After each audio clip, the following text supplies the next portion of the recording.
Alors, avant que l'on reprenne nos travaux de l'après-midi, on va essayer de ne pas trop prendre de retard. Je sais que la pause déjeuner a été un petit peu rapide, mais si vous pouvez prendre place, on va commencer. Et juste avant de donner la parole...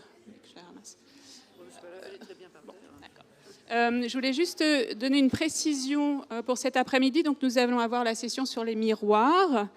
Et ensuite, Anne Coulier, donc conservatrice du musée du Louvre, va présenter rapidement, à l'issue donc, de la session, le travail qu'elle a effectué, notamment avec François et toute une équipe pour la réouverture des nouvelles salles d'introduction de la galerie Campana et le livre qu'ils ont écrit à cette occasion. Et donc, elle vous présentera ça et le livre sera en vente demain après-midi à l'issue, en haut, à l'issue du colloque. Voilà.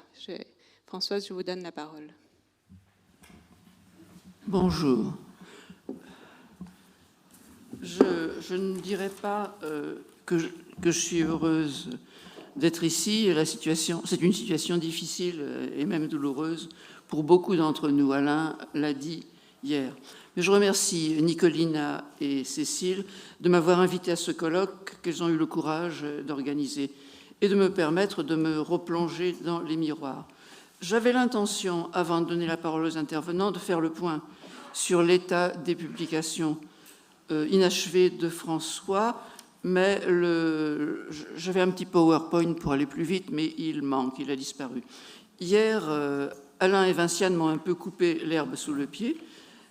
Je vais juste récapituler à propos des paroles mêmes de François dans l'entretien publié dans le dernier numéro de Métis, puisque je comptais vous projeter le texte, c'était la page 364. Il évoque sa procrastination et il cite en particulier l'ouvrage dont Vinciane vous a parlé hier, le recueil d'articles « Femmes, Dieu, rituel en images », fragment d'un discours de la méthode, je n'y insiste pas. François parle aussi du catalogue du Vatican en collaboration avec François Villard qui lui tenait à cœur. Je n'ai pas d'informations sur cela. Je suppose, peut-être que Cécile en connaissait davantage, je suppose que Laurence Villard s'en charge. Il évoque aussi tout au début le livre Pantakala dont Alain vous a parlé hier, dont je comptais vous montrer une préfiguration. C'est le résultat des conférences qu'il a tenues à Berkeley en 2014, mais c'est aussi le résultat de nombreuses années de séminaires préparatoires. Alain a dit que ce serait un livre inachevé, ce n'est pas tout à fait exact, parce que dans le dossier énorme qui est intitulé The Book, figure le contrat qu'il avait signé avec les éditions des presses universitaires de Berkeley, avec un résumé détaillé des 6 chapitres du livre, qui constitue donc le squelette du livre jusqu'à la conclusion.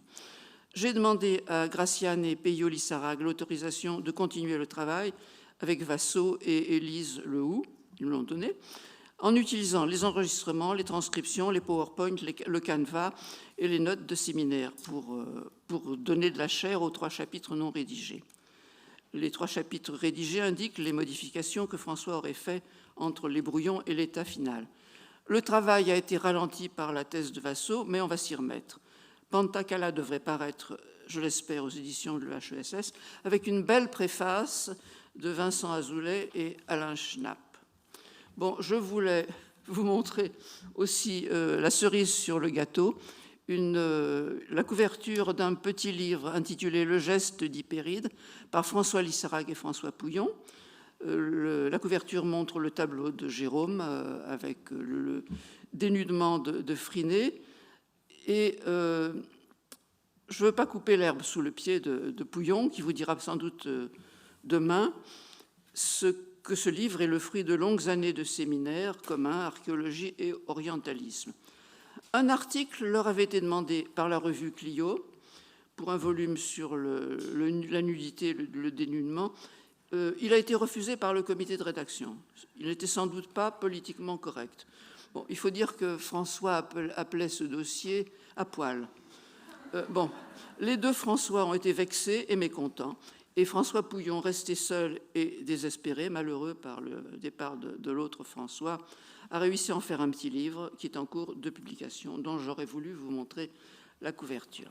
Maintenant, place au miroir.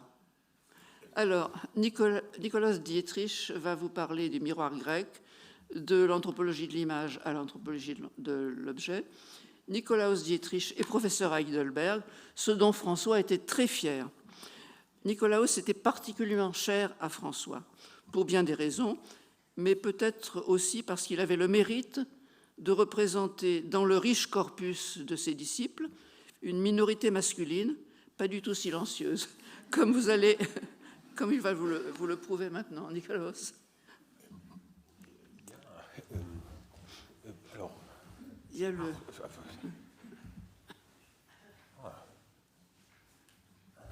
Intéressant si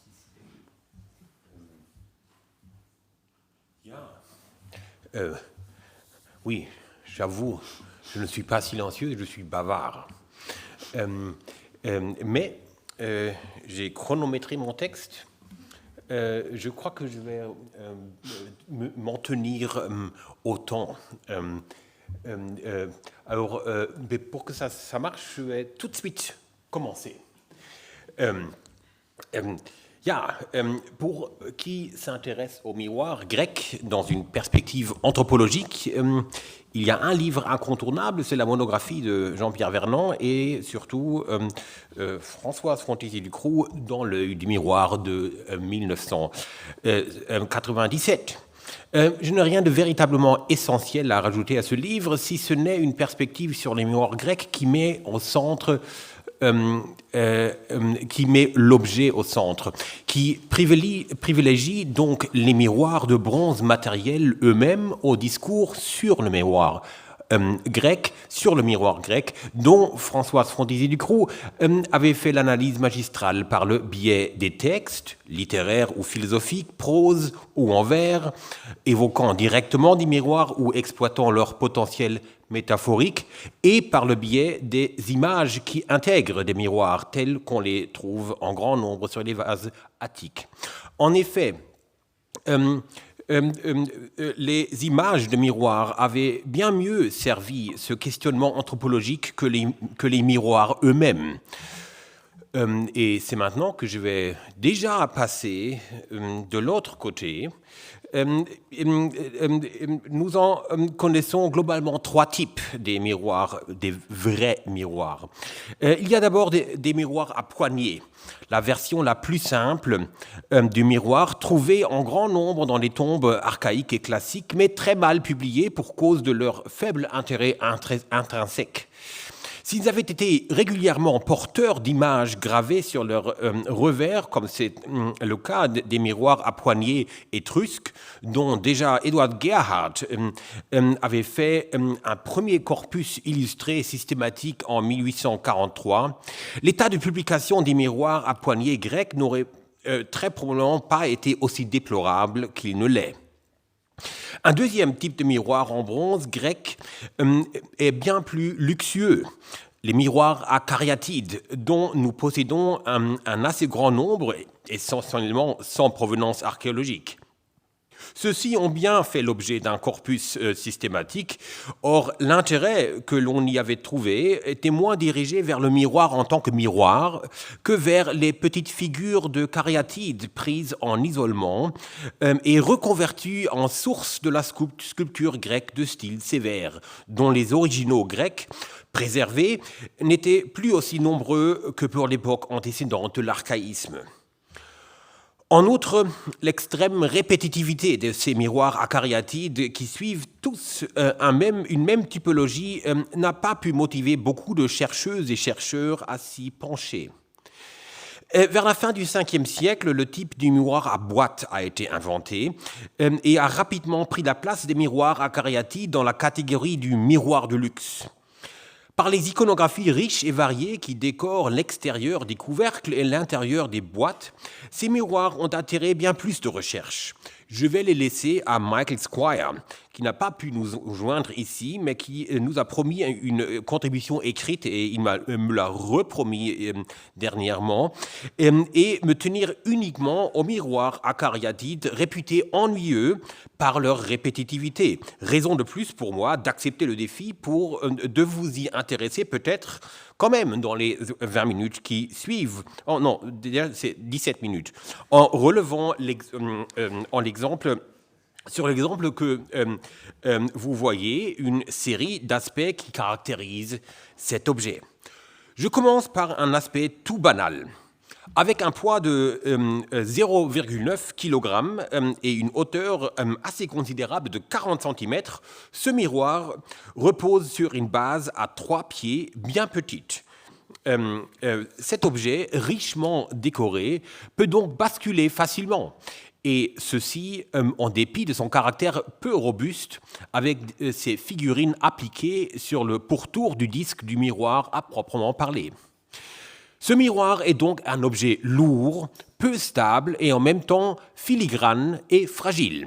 Il demande un maniement attentif du côté de son utilisatrice. En un mot, l'objet n'est pas pratique. C'était déjà un de mes points de vendredi. Je suis désolé de me répéter ici pour ceux qui étaient présents vendredi. Ceci en est une caractéristique essentielle. L'objet ne propose pas seulement un service à sa propriétaire, il a aussi des exigences. Il ne se résume pas totalement à sa valeur d'usage. Son design contredit la devise moderne du « form follows function ». Dans la mesure où l'usage de ce miroir fragile force sa propriétaire à ne pas seulement viser le but de son action, qui consiste à se voir dans le miroir, mais aussi de faire attention à l'instrument de son action en cours de route.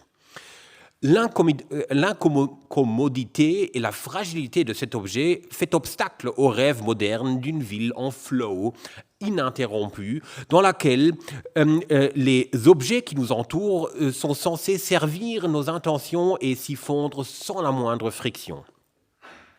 Or, le riche décor de cet objet manquera de satisfaire le designer moderne aussi sur le plan esthétique, non seulement sur le plan pratique. Tout le chichi qui entoure le disque du miroir ferait bien l'objet de la fameuse accusation d'Adolf Loos que ornement c'est crime. En effet, ces éléments de décor sont pléonastiques. Ils ne font que répéter dans leur forme et dans leur contenu des choses qui étaient déjà bien claires. Le miroir à stand se tient debout, tout comme le fait la figure de cariatide. Le miroir est rond. Cette rondeur est retracée par les petits animaux qui se poursuivent autour du disque dans une chasse aux lièvres. Le miroir est un objet féminin, tout comme la figure de cariatide est féminine. Le miroir est un objet frontal dans la mesure où seul un regard frontal ne pourra s'y refléter. Cette frontalité est reprise par la sirène assise en haut du disque. Le miroir sert aux soins du corps désirable. Des connotations érotiques sont inhérentes aussi au sujet de la chasse aux lièvres. L'évidence que le miroir soit au service de la beauté est explicitée de manière rigoureusement pléonastique par les deux amours qui approchent la figure de cariatide des deux côtés. Le décor figuré de ce miroir ne recèle donc aucun message secret, ne présente aucune surprise, il ne fait que souligner et expliciter ce qui était déjà évident. Le miroir, avec tout son décor, nous dit « Je suis un miroir ». Or, cette déclaration pléonastique est déjà incluse dans le fait même que ce miroir particulier répète étroitement une typologie du miroir acariatide bien établie depuis plus d'un siècle. Le conservatisme typologique est une caractéristique générale de la culture grecque des objets. Une telle répétition à l'identique des formes fait de tout exemplaire individuel une copie d'un type bien défini. Autrement dit, ce miroir individuel à New York n'est pas seulement un miroir, il est aussi l'image d'un miroir. La mise en abîme est inhérente à l'objet. Plus que d'autres objets, un miroir en bronze se caractérise par son efficacité, par ce qu'il sait faire, ou plus précisément par ce qu'il permet à ce propriétaire de faire avec son aide, notamment d'accéder à l'expérience de sa propre image. Le miroir acariatide a beau être porteur d'images qui lui sont attachées, sirènes, chiens et lièvres, amour, mais avant tout, il est producteur d'images, et ceci constitue un exploit non négligeable.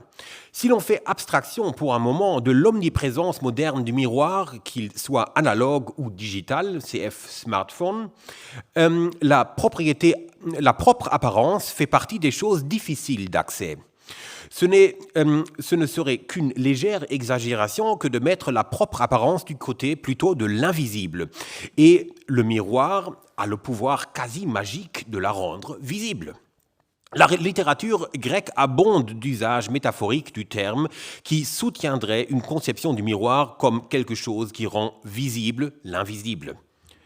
Le poète archaïque Alcée appelle le vin un miroir pour l'homme, à comprendre dans le sens du dicton in vino veritas. Le vin rend visible et manifeste qui on est vraiment. Dans une des Néméennes de Pindare, le poète décrit sa propre poésie comme miroir des beaux exploits, à comprendre de la manière suivante. Les exploits des athlètes victorieux et des héros mythiques dont il fait l'éloge, gloire lointaine dans le temps et dans l'espace, deviennent manifestes dans son chant, tout comme le miroir rend visible cette chose difficile d'accès qu'est la propre apparence. Vers le début du roman érotique Le Cype et Clitophon de l'auteur d'époque impériale Achilles Statius, prononciation allemande, on lit dans le contexte d'une longue ekphrasis d'un tableau d'Europe sur le taureau, une description très détaillée du ventre et des seins d'Europe, pourtant caché sous son vêtement. Or, ce vêtement est appelé le miroir de son corps. En d'autres mots, le vêtement est peint d'une manière à rendre visible ce corps nu, pourtant voilé par ce même textile. Cependant, le pouvoir générateur d'images du miroir, cette puissance visualisatrice quasi magique, doit d'abord être activé. Et ceci ne peut se faire que dans l'interaction directe avec l'objet. À la différence du miroir moderne en verre, le disque de bronze poli ne retournait qu'un faible reflet de la lumière qui l'atteignait. Quiconque voudra se voir dans un tel miroir devra chercher son image dans le miroir et lui consacrer toute son attention. Une petite figure en terre cuite hellénistique à Munich montre un tel regard profond dans le miroir. Les miroirs de bronze grec sont des objets pour le regard rapproché. Ceci a des conséquences importantes à la fois en ce qui concerne le mode de vision d'image impliqué et en ce qui concerne la fonction même du miroir.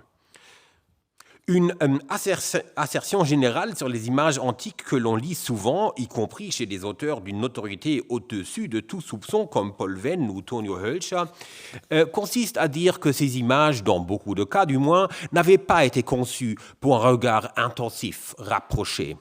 Cette assertion ne vaut certainement pas pour le cas particulier de l'image produite par le miroir.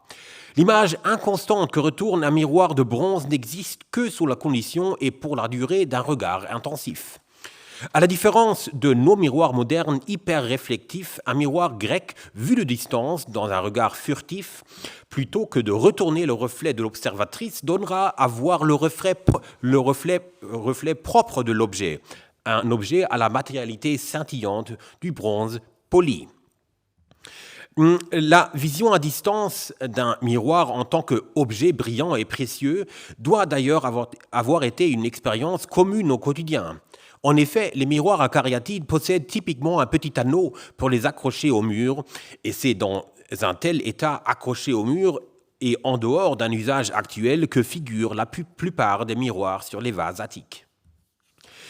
L'inadaptation du miroir en bronze pour s'y voir à distance et pour refléter et dupliquer l'espace avec tout ce qui s'y passe, fonction que remplissent les miroirs de la Galerie des Glaces à Versailles, pour ne citer qu'un exemple quelconque, limite sérieusement la fonctionnalité de ces miroirs grecs qui ne dépassent jamais véritablement les dimensions d'un visage humain. De tels miroirs ne reflètent pas une image du monde, une image objective pour ainsi dire, mais juste l'image de celle qui s'y regarde, sans le monde qui l'entoure ou moins encore, une image juste de son visage, donc de la partie du corps qui a la particularité d'être à la fois objet et sujet du regard. L'image que retourne un tel miroir est donc fondamentalement subjective. Le miroir crée un espace d'intimité avec soi-même dans un face-à-face parfaitement symétrique, concentré et clos. C'est cette intimité amicale entre le miroir et sa propriétaire qui est mise en relief dans une série d'épigrammes de l'anthologie palatine de structures semblables. Tous mettent en scène l'étaïre vieillissante Laïs qui a décidé de dédier à Aphrodite son miroir après que l'amour qui jadis les unissait s'était retourné en haine, une fois que sa beauté juvénile s'était évaporée. Notez sur l'exemple montré ici l'adresse au miroir en tant que néotétos hétairos, ami de jeunesse, et tout ça, ça se lit bien mieux dans le livre déjà cité. De par ces petites dimensions à la mesure du seul visage, le monde extérieur reste donc exclu de l'image que retourne un tel miroir. On ne s'y voit pas avec l'objectivité du regard d'autrui. Le regard dans le miroir reste précisément subjectif. Ce n'est pas la personne publique, mais l'individu privé, l'idiotes, que l'on y aperçoit. Cet aspect du miroir, entre autres, en fait un objet spécifiquement féminin et fondamentalement problématique pour les hommes. Comme l'a bien montré Françoise, l'homme pour qui être un idiotes sans notoriété publique constitue plutôt une insulte, fait mieux de se servir, de se voir soi-même par le regard de ses concitoyens. Donc concrètement, d'accéder à une connaissance de son propre apparaître par les réactions qu'il engendre dans son entourage. La subjectivité fondamentale de l'image que retourne le miroir sème aussi le doute par rapport à l'idée évidente au premier abord, selon laquelle le miroir, en tant qu'instrument cosmétique féminin, ne ferait que simuler un regard masculin sur le corps féminin, que la femme se verrait dans son miroir, donc en quelque sorte avec les yeux de son mari, dont elle internaliserait le regard masculin. Le miroir de bronze ne réplique donc pas la femme dans son entourage, dans l'espace réel dans lequel elle agit, il crée plutôt un espace d'intimité dans lequel personne d'autre ne peut accéder, ni homme ni femme. Cet espace produit dans l'interaction de la femme et son miroir n'a pas de statut objectif, ce n'est qu'un espace vécu qui arrête d'exister en dehors de cette relation intime. Ce que le miroir propose à sa détentrice, ce n'est pas une connaissance objective de soi, mais c'est un espace d'expérience esthétique, donc sensorielle. Dans la hiérarchie du savoir de Platon, cet espace occuperait une place bien en bas de l'échelle, resterait enfermé dans la caverne. Mais cela n'exclut pas qu'il s'agisse d'un espace de plaisir, tout au contraire. L'expérience esthétique que propose un miroir à cariatide est bien entendu visuelle en premier lieu, mais cet objet interactif mobilise aussi d'autres sens. Tout d'abord, le toucher. Puisque l'objet doit être pris en main, posé à sa place ou manié à la recherche de la propre image dans le reflet sombre du bronze poli. Il faut donc le toucher. C'est là que la forme anthropomorphe du support qui, à l'occasion, servira de manche, gagne toute son importance.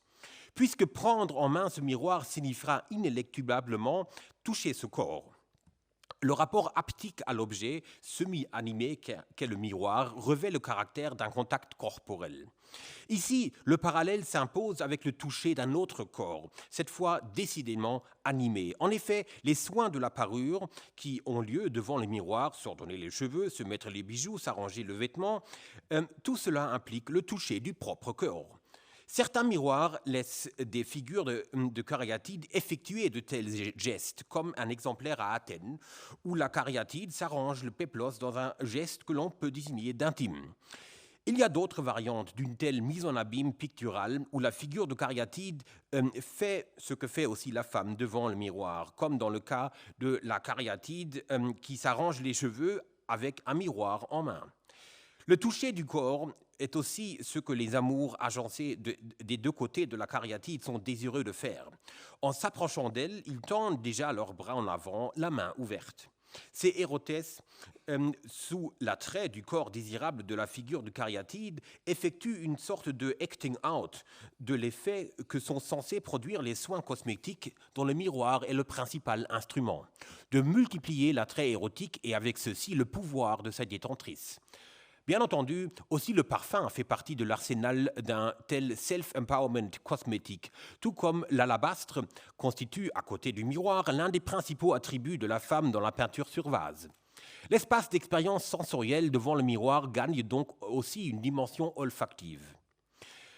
Un miroir à cariatide au Louvre a été découvert avec un récipient à parfum attaché à l'aide d'une chaîne.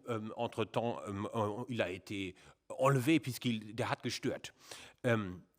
Finalement, aussi la voix est un agent de la séduction. Et même si l'on ne se forcera pas à nous imaginer la femme en train de chanter devant son miroir comme la Castafiore, la figure de sirène, souvent assise sur le haut du disque, a fait bien évidemment référence à la dimension sonore du charme. L'attraction irrésistible de leur chant, du chant de la sirène, est bien ce qui caractérise cette créature mythologique. Le Stamnos du peintre des sirènes à Londres rend explicite la connotation érotique de ce chant, le revers du vase montrant 3 amours volant au-dessus des eaux, cadeau érotique en main. Tous ces sens mobilisés dans la situation autocosmétique devant le miroir possèdent, comme point de référence idéal typique, l'activité humaine la plus plurisensorielle dont on a connaissance jusqu'à ce jour, notamment le sexe. La propriétaire du miroir fait-elle tout cela que pour son mari, voire son amant? Se soumet-elle à ses désirs? Une telle lecture est certainement concevable dans une société patriarcale comme celle de la Grèce classique. Or, le caractère subjectif de l'expérience du miroir, qui justement ne simule pas le regard social objectif sur le propre corps, mais crée un espace clos d'intimité avec soi-même, ouvre d'autres lectures possibles, dirigées plus vers la jouissance autonome. C'est cette lecture alternative que je voudrais proposer. C'était 20 minutes ?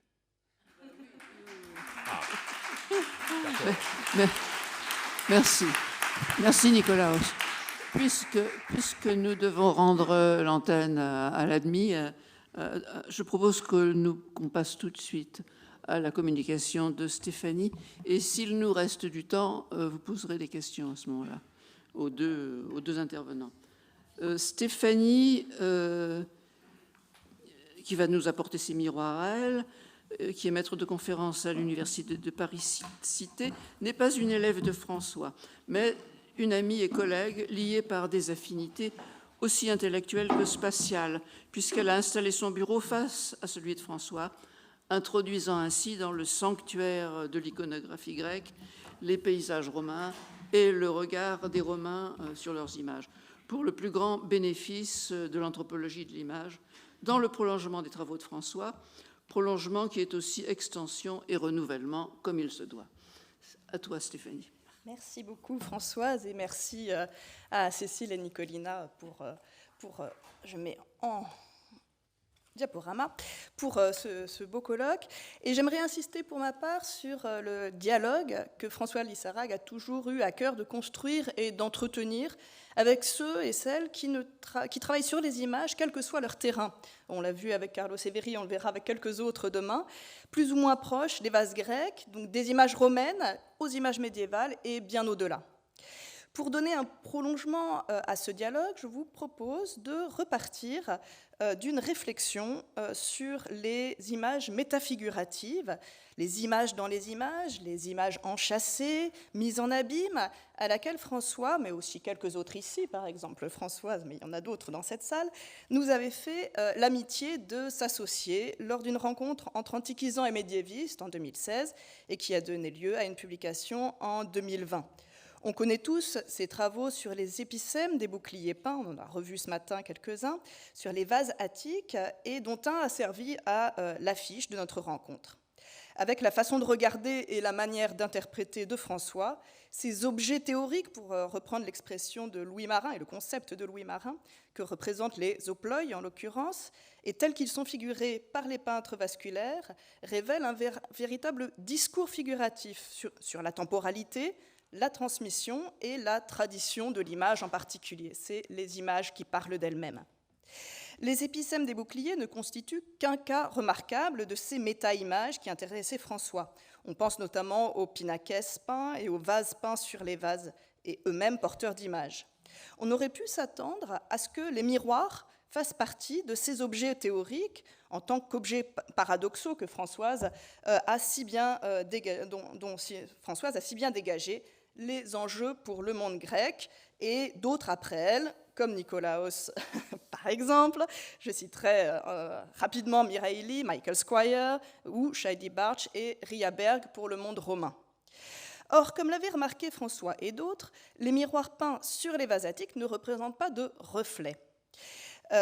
Comme il l'écrit dans le catalogue de l'exposition Miroirs, attendez, oui, là c'était le livre de François, ce que vous connaissez, Miroirs, jeux et reflets depuis l'Antiquité, intitulé Images, signes, reflets, spéculations dionysiaques et funéraires. Donc je cite François, ce n'est ni par manque d'intérêt pour cette forme d'image, c'est-à-dire l'image enchâssée, ni par incapacité, mais bien parce que l'expérience visuelle du reflet ne relève pas, du moins au Ve siècle, d'une perception permanente et clairement visible. L'image de couverture dans l'œil du miroir, qui représente Héra se regardant dans un miroir dans une scène du jugement de Paris, et qui figure le reflet du visage de la déesse dans le miroir, de profil, est un vase lucanien et non attique, et reste, de toute façon, même dans le milieu italiote, de l'ordre de l'exception. Le cas est beaucoup moins exceptionnel dans les images romaines, et ce sont ces reflets représentés dans des images de miroir que j'aimerais regarder maintenant avec vous, en suivant une méthode que pratiquait François, partant de la lecture d'un détail inhabituel, en proposant ensuite une mise en série et une contextualisation pour en dégager une pragmatique du regard dans une perspective anthropologique.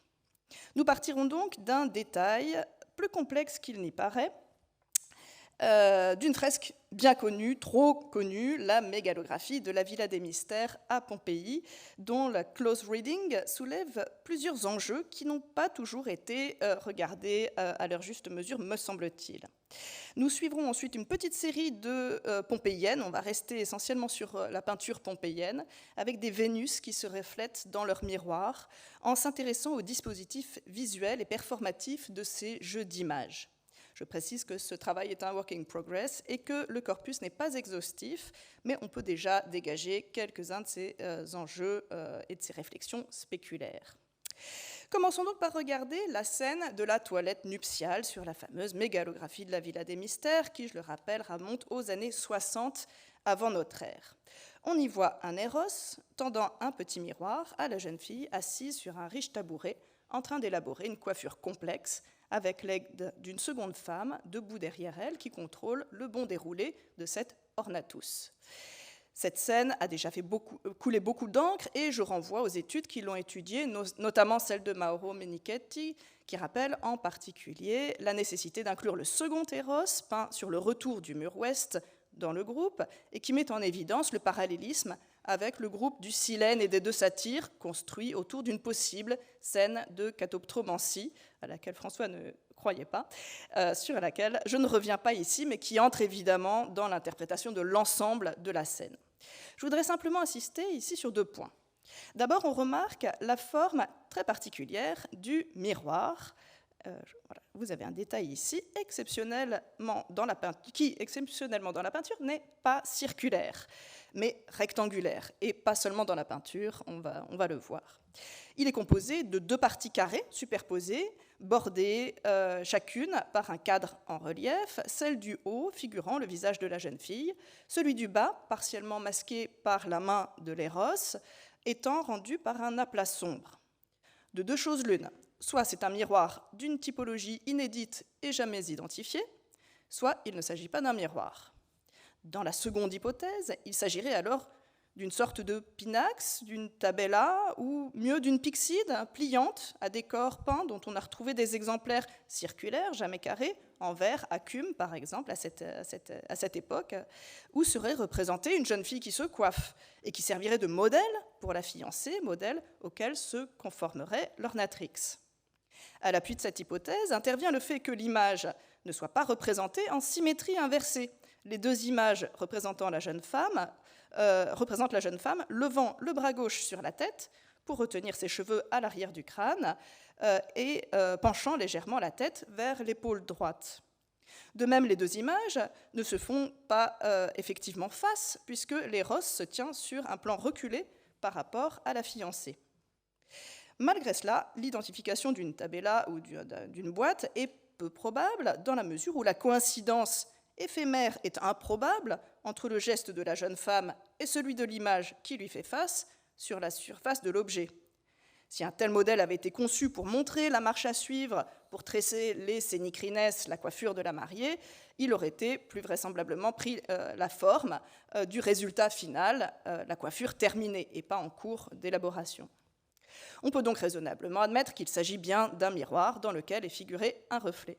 Mais cela signifie qu'on a affaire au seul exemple, à ma connaissance, de miroir portatif rectangulaire, d'une part, et que l'erreur de symétrie et de plan, si elle n'est pas une maladresse du peintre, et je ne crois pas parce qu'il est fort habile par ailleurs, mérite d'être questionnée.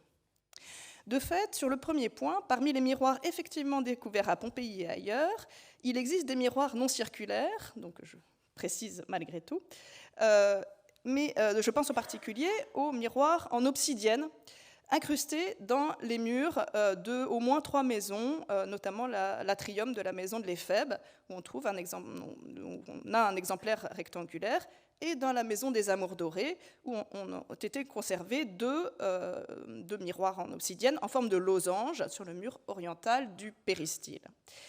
Et ça fait une typologie, une quatrième typologie, on n'y pense jamais. On n'a pas ça sur les murs grecs. Si les propriétés hautement réfléchissantes de l'obsidienne sont bien connues et ont fait l'objet, dans la Maison des Amours dorés, d'une analyse spectrométrique récente qui en a démontré l'efficacité originelle avant qu'elle ne soit ternie par des incrustations ultérieures, on notera que ces miroirs muraux placés à hauteur de visage ne sont pas disposés dans des pièces réservées aux femmes. Mais l'analogie avec le miroir de la Villa des Mystères s'arrête là. De tous les miroirs portatifs découverts à Pompéi et ailleurs, pour lesquels on dispose de catalogues maintenant assez complets, on n'a pas identifié de miroir rectangulaire, ni miroir à boîtier pliant, les Klappspiegeln, dont Agnès Schwarzmayer a proposé une typologie pour le monde grec, et on attend la publication de Michael Squire, ni miroir à manche, ni miroir à support acariatide, que notamment pour Pompéi a étudié de façon assez exhaustive et en contexte Ria Berg.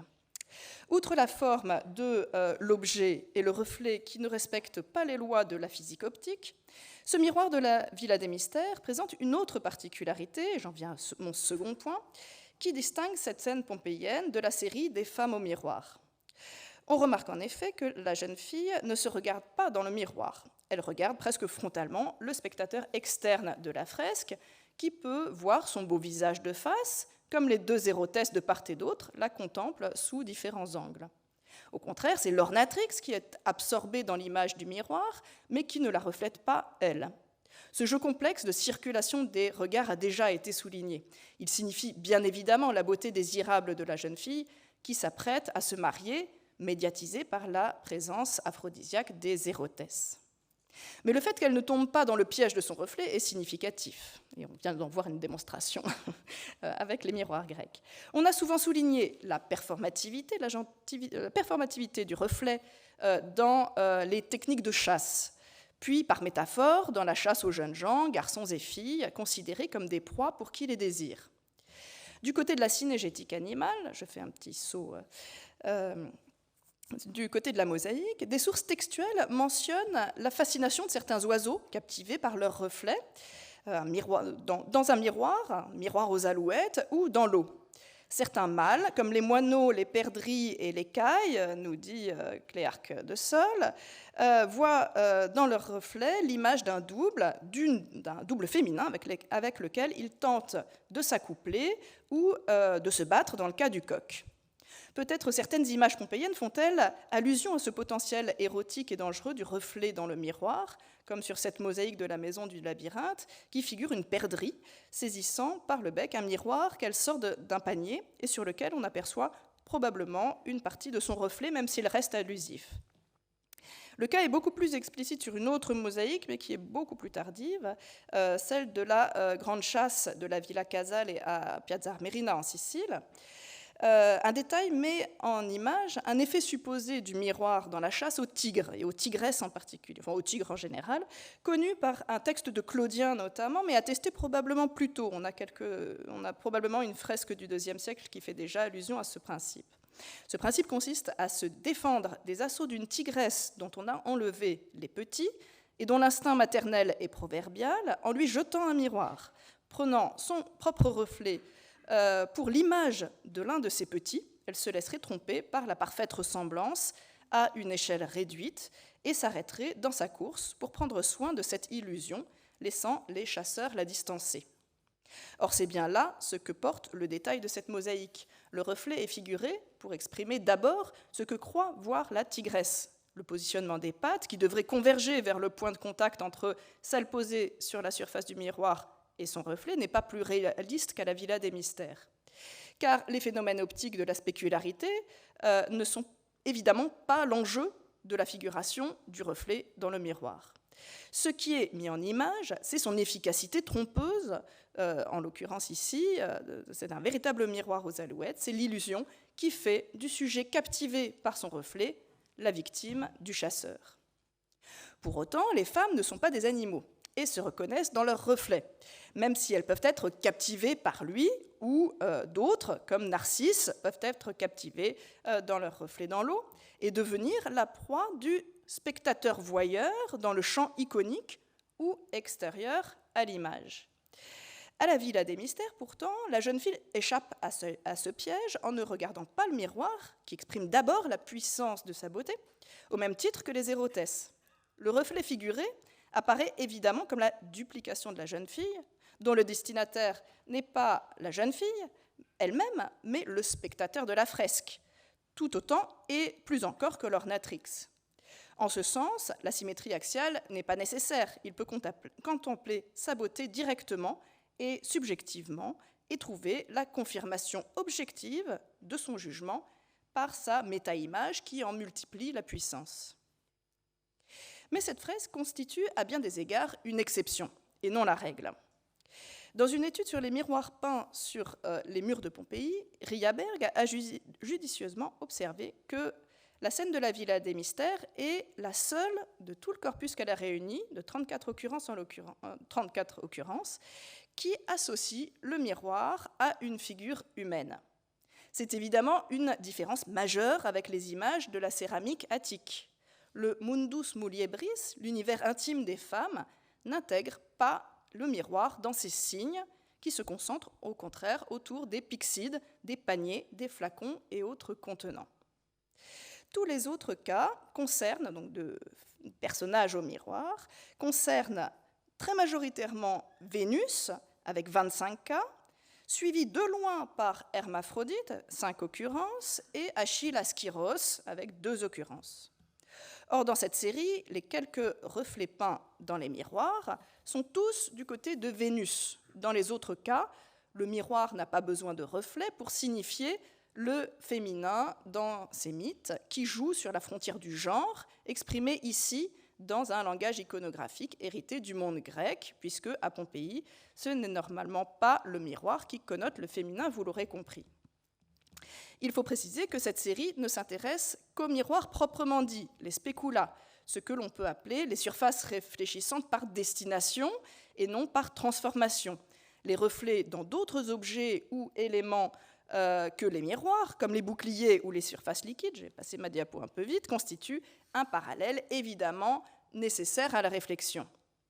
On pense en particulier au riche corpus des Narcisses, qui représente à Pompéi le motif mythique le plus représenté dans les tableaux pariétaux, et dont je vous montre ici un nouvel exemplaire découvert récemment dans la Regio 5. On pense aussi à Persée et Andromède regardant la tête de Méduse dans l'eau, ainsi qu'à Vénus se regardant dans le bouclier de Mars, ou encore à Thétis se reflétant dans le bouclier que Vulcain forge pour Achille. Je n'ai pas le temps d'analyser ici ces scènes, mais elles sont suffisamment connues et surtout suffisamment bien étudiées, en particulier en ce qui concerne les jeux de genre et d'inversion des genres qu'elles mettent en évidence. On observera simplement que, dans ces cas-là, les peintres savent parfaitement représenter la symétrie axiale. Pour en revenir au miroir proprement dit, la proportion de ceux sur lesquels sont peints un reflet n'est pas simple à établir dans la mesure où il s'agit parfois d'un détail miniature dont l'état de conservation ne permet pas l'identification précise quand la fresque elle-même n'est pas définitivement perdue. On devine ainsi, sur ce dessin du XIXe siècle provenant de l'oikos d'une maison 7-15-3 et qui représente Vénus à sa toilette, que l'Éros de gauche tient un miroir sur laquelle semble se refléter, la déesse semble se refléter en pied, avec la même incohérence physique, optique, qui consiste à placer le reflet face au spectateur de la fresque et non face à Vénus. Quand la fresque est conservée, le reflet n'est pas toujours plus facile à analyser, comme sur cette fresque de la façade de la maison des rites magiques, sur laquelle on devine le reflet du visage de la déesse à la toilette, arrangeant ses cheveux de la main droite et un Éros sur l'épaule gauche. On remarque que le dispositif visuel encadrant la porte de cette maison comprenait, outre l'inscription électorale, Bacchus et Mercure en façade et Priape sur le retour du pilier, avec un nithyphalisme particulièrement marqué. Si une divinité faisait face à Priape, rien n'en subsiste aujourd'hui, malheureusement. Sur le mur du triclinium d'une auberge, la Kaupona 1-13-6, un encadrement peint représente une variante de cette série, dans cette série. Il s'agit toujours de Vénus, la main droite levée au niveau de la joue, sans doute pour arranger ses cheveux qui ont disparu aujourd'hui, et tenant un miroir dans la main gauche qui reflète son visage avec les mêmes incohérences optiques que l'on a déjà observées, qui dupliquent et renforcent le regard presque frontal de la déesse et de son double presque gorgonéen. La scène est plus distincte sur une photo de 1972, je crois, où l'on voit qu'il s'agit d'une statue de Vénus sur un piédestal. Donc c'est une méta-image à triple détente. La déesse est nue, un pan de tissu rouge suspendu à son coude gauche flottant derrière son dos et surtout lui passant suggestivement dans l'entrejambe au niveau de son sexe. À droite de l'image, sur une haute et fine colonne, se tient une statue de Priape au phallus hypertrophié, dressée dans la direction de Vénus. La connotation érotique de la scène est plus qu'évidente et se voit confirmée par un autre petit tableau sur le même mur, représentant une scène pornographique bien humaine, que vous devinez ici. Je ne resterai pas davantage. Une fois encore, le reflet du visage dans le miroir de Vénus exprime plus que sa beauté et son caractère désirable. Le miroir aurait suffi à les signifier sans qu'il soit besoin d'en reproduire le reflet. C'est le cas en particulier de la très chaste Vénus Pompeiana, la déesse tutélaire de la ville, que l'on voit peinte ici sur 2 façades de maisons. L'un des 3 hérotesses qui l'accompagnent, tout aussi vêtu qu'elle, tient un miroir particulièrement ouvragé, dont le disque d'airain est radié sur la façade de la maison de Vénus et des 4 dieux en particulier, à gauche. Par comparaison, les Vénus à la toilette, dont le visage ou le corps entier se reflètent, expriment leur puissance érotique, leur efficacité potentiellement performative sur le spectateur réel qui en subit les effets comme ceux du Priape qui l'accompagne ou du pinax pornographique. Dans cette perspective, on n'est pas surpris de retrouver ces images, en particulier au seuil des maisons ou dans le triclinium d'une auberge. Il est temps de conclure. J'ai souvent entendu François terminer ses interventions par un synthétique et sans appel, et voilà. Et je suis tentée d'en faire de même. Après, j'ai une autre conclusion, mais les 20 minutes sont passées, donc c'est à vous de voir.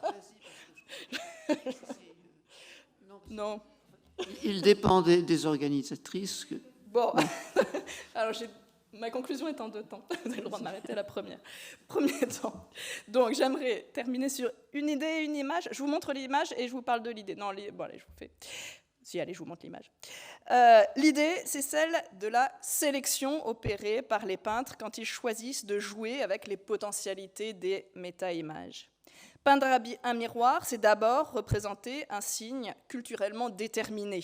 À Pompéi, c'est moins le mundus muliebris que la beauté de Vénus que le miroir connote. Et c'est une différence avec l'imagerie attique notamment. Mais en tant qu'objet théorique, lui-même, porteur d'image, les peintres ont choisi de ne pas représenter l'image fixe au dos du miroir ou sur le manche, et on en a à Pompéi. En revanche, certains peintres ont choisi de jouer sur l'image éphémère, paradoxale, du reflet dans le miroir. Mais ce n'est pas le réalisme du phénomène optique qui est bon à montrer.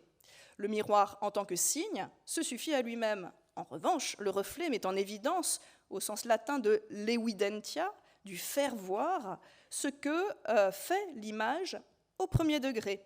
L'image reflétée, son pouvoir, son efficacité. Dans la petite série que l'on a vue, le fait que les 2 images, l'image reflétée et l'image reflet, soient montrées de face, intègre le spectateur dans ce jeu visuel, le spectateur réel, qui ne se comprend que s'il vient faire miroir à 3, dans une relation triangulaire où le face-à-face se fait entre le reflet et le spectateur. L'image, c'est... voilà, et donc l'image, mais je m'arrête peut-être là, encore une minute. Ça, c'était la conclusion. C'était juste une ouverture sur cette image-là, parce qu'évidemment, elle est très connue et elle est parfaitement bonne à penser, mais ça, donc c'est un prolongement qui nous sort des peintures, mais on est dans le même cadre chronologique du 1er siècle de notre ère, cette fois-ci, où on voit, vous la connaissez, elle est juste en face, hein, cette centauresse, un skyphos en argent, un trésor en argent de Berthouville, hein, où on voit une centauresse tenir alors ce qu'on va appeler un miroir, parce qu'il n'y a pas de raison de penser que c'est autre chose, et donc dans lequel se reflète un éros. Vous avez ici un côté, vous voyez le miroir, donc est-ce que j'ai... Non, j'ai pas le... Vous voyez sur la partie droite de l'image, vous avez le miroir et l'éros qui se reflètent. Le miroir en haut relief, c'est important en l'occurrence, donc avec cet éros jouant de la trompe debout sur un vase. Et là, c'est non seulement l'éros qui ne se regarde pas dans le miroir, mais qui est reflété avec son environnement, ce qui est très rare. Il y a la colonne derrière lui, le vase sur lequel il est monté. Tout ceci, tout l'environnement est reflété. Et évidemment, en retour, vous voyez le jeu du relief, la centauresse qui, elle, justement, détourne le regard et ne veut pas voir. Alors, il faudrait que j'aille voir s'il y a une image derrière, je ne pense pas, mais ce n'est pas évident à voir ici.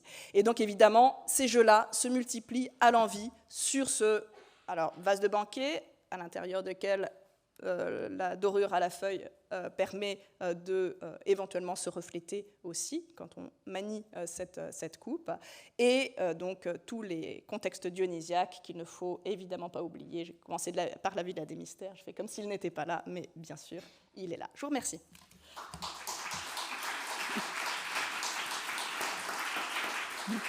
Merci Stéphanie. Je suppose que l'on n'a pas le temps pour des questions. Combien de temps? Bon, alors, qui a quelque chose d'intéressant à dire?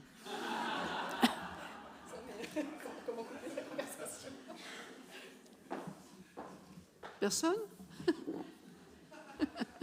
Vous m'étonnez. Une question, une curiosité? Alain? Oui, en vous entendant l'un et l'autre, je pensais à la définition du miroir. Et je crois qu'on trouve chez un des pères de l'Église cette formule « to prosopo, in etoka treftis tis psychis ». Donc le visage est le miroir de l'âme. Et donc cette formule, je ne me souviens plus à qui elle est attribuée exactement, mais elle a une dimension philosophique et esthétique qui explique que le miroir est plus qu'un objet, une machine réfléchissante. Ce sera intéressant de voir dans la tradition byzantine ce qu'il en a été dit de ce miroir de l'âme. Je ne pourrais pas encore répondre à ces questions, mais j'ai une collègue dans notre institut où on a fusionné le classique et le byzantin dernièrement, qui travaille sur les miroirs. On n'a pas encore eu l'occasion d'en parler, mais on va le faire. Et on va voir si elle aura de quoi mettre un tout autour de cette très belle citation. Jean-Claude, tu voulais parler ? Tu voulais dire quelque chose ? Dans la tradition médiévale, le miroir, c'est absolument gigantesque. Oui. Le Speculum, c'est toute l'œuvre encyclopédique de Vincent de Beauvais, par exemple. Tous ces 4 volumes, enfin au moins 3, s'intitulent Speculum. Le Speculum de la nature, le Speculum moral, le Speculum de l'histoire, le Speculum doctrinal. Alors il y a aussi bien sûr, il y a de vrais miroirs, si j'ose dire, notamment en boîte, bien sûr, avec des scènes courtoises. Et puis il y a les représentations de miroirs. Par exemple, le Pèlerinage de l'âme humaine, qui est un immense manuscrit qui décrit l'âme, précisément, l'âme sous la forme d'une petite figure, d'une petite femme, enfin pas forcément une femme d'ailleurs, non, ce serait plutôt un homme, on va dire, qui s'en va au paradis, finalement. Mais c'est un rêve, parce que c'est en fait décalqué du roman de la Rose, hein, mais dans une perspective morale. Et ça commence par l'image du personnage qui voit dans un miroir la Jérusalem céleste qui sera le bout du chemin. Voilà. Et donc c'est un énorme miroir qui d'ailleurs ressemble à un miroir avec pied. Ce n'est pas un miroir en boîte, c'est un miroir avec, je ne dirais pas cariatide, mais enfin quelque chose de ce genre. Quelqu'un d'autre ? Bon, moi, je me suis toujours demandé pourquoi le mot speculum désignait un autre type d'instrument. Les dames sauront à quoi je fais allusion. Pour Nicole, un problème de vocabulaire, mais qui peut-être est intéressant.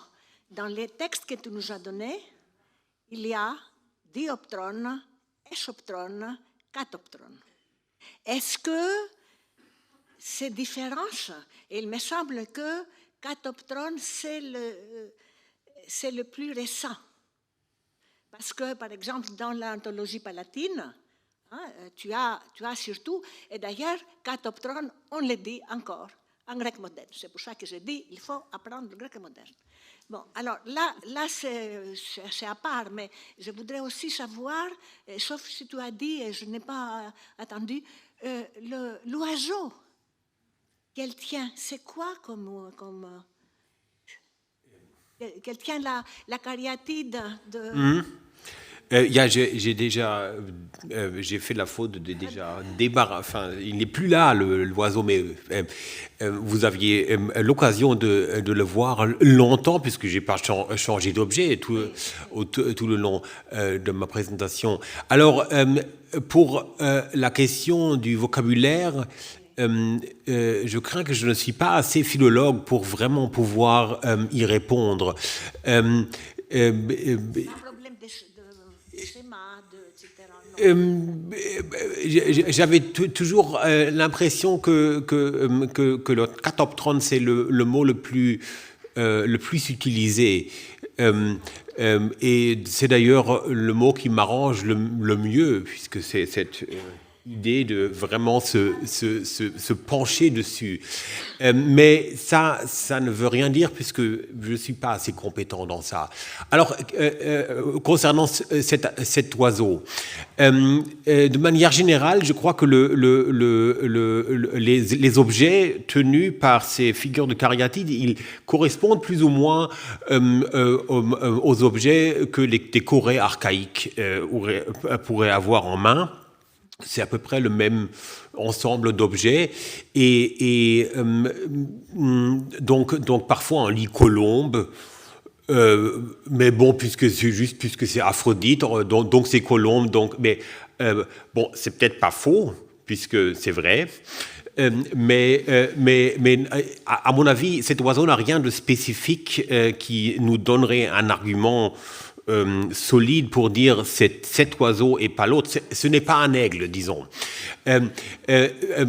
Par contre, la question que je trouve très importante, c'est en voyant que cet ensemble d'objets, des figures de cariatide, correspond globalement aux attributs des Corées, je voudrais en conclure que aussi la question de l'identité de cette figure se pose de la même manière qu'elle se pose pour les Corées, et la réponse, ça serait, elle est ouverte.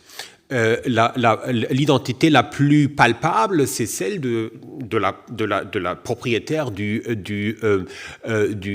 donc c'est un miroir de la propriétaire du miroir en quelque sorte, mais il y a des potentialités qui vont vers Aphrodite, et c'est bien ce que le miroir aussi propose à faire de la femme une Aphrodite.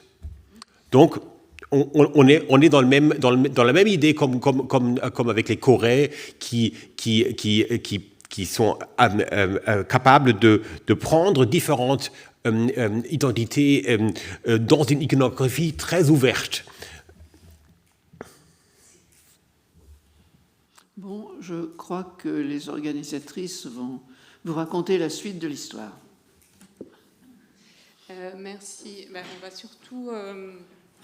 Donc pour clore notre journée dans l'auditorium, j'invite Anne Coulier donc à venir nous parler du travail qu'elle a fait avec François au musée du Louvre. Et donc ensuite, on a une visite de la galerie Campana qui est malheureusement réservée pour les intervenants pour des questions de jauge et de sécurité. Voilà, mais Anne va pouvoir nous parler de ce travail qui était encore en cours en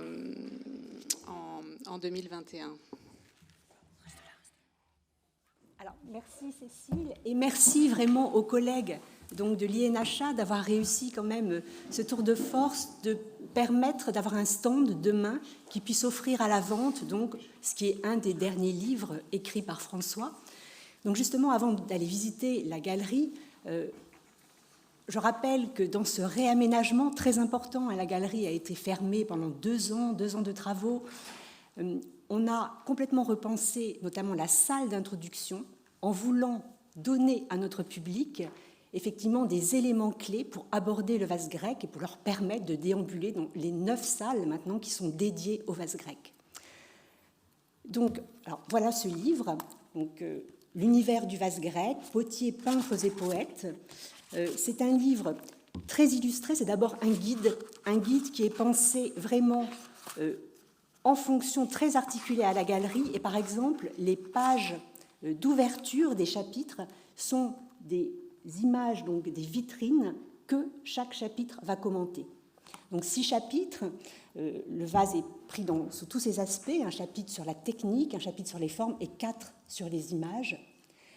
Donc justement, un mot sur les auteurs, c'est donc un guide, mais aussi un manuel. Vous voyez, c'est quand même un petit format. On n'a pas voulu faire, ça reste un beau livre, mais c'est un livre voilà, qui tient dans la main et qui est là, effectivement, pour aussi s'adresser à un public étudiant, à ceux qui veulent apprendre ce que c'est que le vase grec en langue française. Il faut rappeler qu'en langue française, il n'y avait pas eu de synthèse depuis les vases grecs de François Villard, 1956.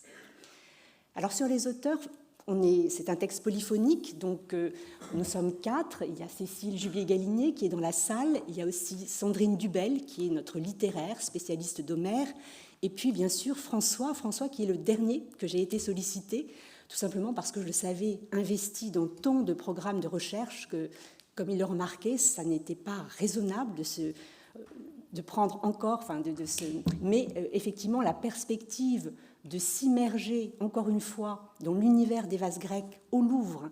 C'est un exercice auquel il s'y rendait de façon assidue, au temps notamment où François Villard était directeur du musée, et cette perspective, cette tentation a été trop forte pour qu'il refuse, et il a dit immédiatement oui. Alors bien sûr, dans ce livre, François, vous le retrouverez dans énormément de descriptions, puisque toutes les descriptions des vases ont été faites sur place, au milieu des vases, et ça a été un vrai régal. Mais bien sûr, il y a aussi on connaît tous ces thèmes de prédilection. Donc, par exemple, sur le chapitre sur les formes, toutes les pages qui vont parler justement de la question du nom des formes, de tous ces débats au XIXe siècle, Panofka, Le Trône, voilà, ces pages lui doivent beaucoup.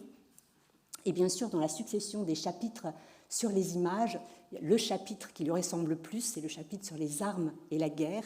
Et là, c'est d'ailleurs le seul chapitre pour lequel, dans la Galerie Campana, c'est lui qui a pris les notes. Ce chapitre a été rédigé très rapidement et en même temps, ça a été aussi une rédaction parallèle à son grand livre, auquel il tenait beaucoup, sur les armes, puisque une fois je l'ai vu arriver radieux dans la Galerie Campana, il était très heureux des pages qu'il venait d'écrire justement pour son livre Pantakala.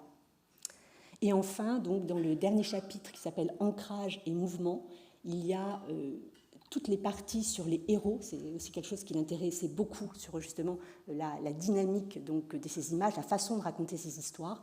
Donc ces héros voyageurs que sont Héraclès, Thésée, Persée. Donc il y a ces pages, vous reconnaîtrez très aisément sa belle prose fluide dans ces pages-là.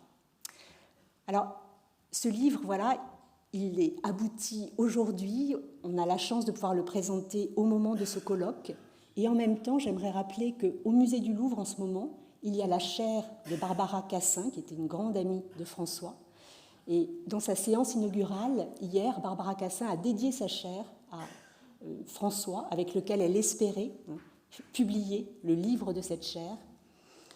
Voilà, donc tout cela, on va dire que ce sont les éléments du kairos grec, et François est bien sûr au centre de tout cela. Alors, avant d'inviter les intervenants du colloque à venir visiter donc, cette galerie réaménagée, j'aimerais juste vous dire qu'il faut absolument avoir une pièce d'identité pour entrer, et pour les autres, parce que voilà, c'est un moment privilégié que de voir le Louvre vide, comme c'est le cas un mardi, mais en même temps, pour tous les autres, je serais très heureuse de vous recroiser dans ces galeries et savoir que maintenant, depuis qu'elles sont réouvertes, ces galeries sont à nouveau vivantes, et voir aussi le grand public réagir devant cet univers du vase grec, c'est aussi un vrai spectacle, et ça fait partie, je pense, du plaisir de la visite.